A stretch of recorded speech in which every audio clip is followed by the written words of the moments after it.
परळी तालुक्यातील पोलीस पाटील भरती जी होती त्याची आता परीक्षा पार पडलेली 22 तारखेला. पण ते परीक्षा पार पडत असताना पारदर्शक नसल्याचा आरोप काही विद्यार्थ्यांनी केलेला आहे. आता माझ्यासोबत आहे तर उपजिल्हाधिकारी अरुणजी लाटकर, आपण त्यांचे संवाद. साहेब, काय सांगाल, जे 22 तारखेला परीक्षा पार पडली होती ते काही मुलांचं असं ऑब्जेक्शन घेतलं आहे की ते पारदर्शकपणे पार पडलेलं नाही आहे. परळी तालुक्यामध्ये 99 पदासाठी, पोलीस पाटील पदासाठी दिनांक 22 फेब्रुवारीची परीक्षा 80 मार्काची लेखी परीक्षा घेण्यात आली. हे सर्व लेखी परीक्षेचे पेपर जिल्हास्तरावरून, उत्तरपत्रिका सर्व जिल्हास्तरावरून सीलबंद स्वरूपात आपल्याला प्राप्त झाल्या होत्या. त्याच्यासाठी स्वतंत्र बंदोबस्तात त्या सर्व आपल्या ज्या परळी तालुक्यात 3 केंद्र होते त्या ठिकाणी मी स्वतः पोहोच केल्या होत्या. प्रत्येक केंद्रावरती जे आपले हॉल्स होते त्यावरती CCTV, त्यानंतर मोबाईल जॅमर आपण बसवले होते. मेटल डिटेक्टरसुद्धा त्याच्यामध्ये तपासणी करून विद्यार्थ्यांची फ्रिस्किंग करून विद्यार्थ्यांना आत सोडलं होतं. सर्व विद्यार्थ्यांची जी परीक्षा झाली आहे त्याचं CCTV कव्हरेजसुद्धा रेकॉर्ड केलेलं आहे. त्यामुळे पारदर्शकता जो विषय आहे अतिशय शांततेत आणि सर्व विद्यार्थ्यांना पुरेशा अशा वातावरणात, चांगल्या वातावरणात आपण परीक्षा पार पाडलेली आहे. पण किती मार्क पडले, याचे किती गुण पडले, मला हे विद्यार्थ्यांना कळालं नाही. त्याचे नोटीस बोर्डवर आपण लावायला पाहिजे याची काही. आपली ही जी परीक्षा आहे पोलीस पाटील पदाची परीक्षा ही 80 मार्क्स आहेत हे लेखी परीक्षा आणि 20 मार्क्स हे तोंडी परीक्षेमध्ये त्याला मिळणार आहेत.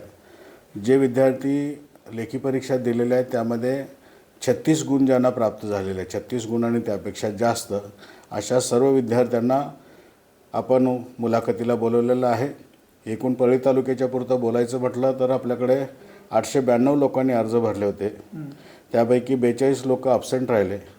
850 लोकांनी परीक्षा दिली. त्यापैकी आता मुलाखतीस पात्र 387 लोक झालेले आहेत. त्या 387 लोकांना आपण मुलाखतीला कशा पद्धतीने मुलाखती असणार, ते किती टप्प्यामध्ये असणार येतात?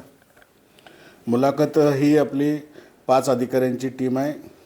मी अध्यक्ष त्या टीमचा आहे. त्यानंतर उपविभागीय पोलीस अधिकारी अंबाजोगाई त्यामध्ये सदस्य आहेत. समाज कल्याण अधिकारी बीड त्यांचा प्रतिनिधी एक सदस्य आहे.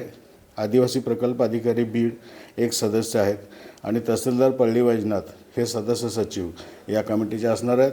या 5 अधिकाऱ्यांच्या समक्ष ह्या सर्व लोकांच्या इंटरव्ह्यूज होणार आहेत.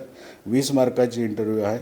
या 20 मार्कामध्ये सुद्धा शैक्षणिक अर्हता, त्यानंतर पोलीस पाटलांचे वारसदार, त्यानंतर इतर त्यांचे काही एक्स्ट्रा करिक्युलर ॲक्टिव्हिटीज असतील त्यांना प्राधान्य राहणार आहे.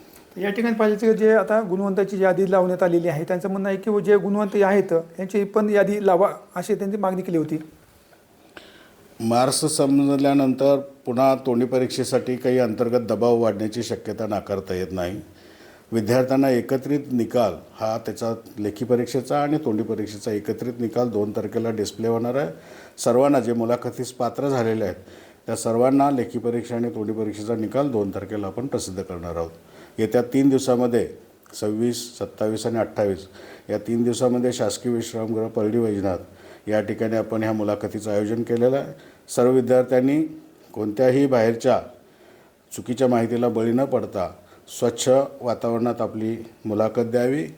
जे विद्यार्थी सक्षम असणार आहेत त्यांना ते पात्रतेनुसार निवड केली जाणार आहे.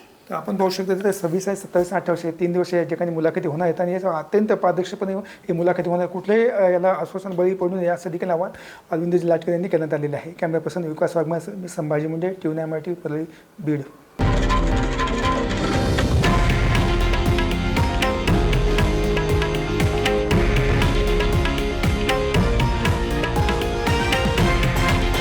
हे आहे देशातील नंबर 1 न्यूज नेटवर्क आणि आपण पाहत आहात TV9 मराठी, एकमेव.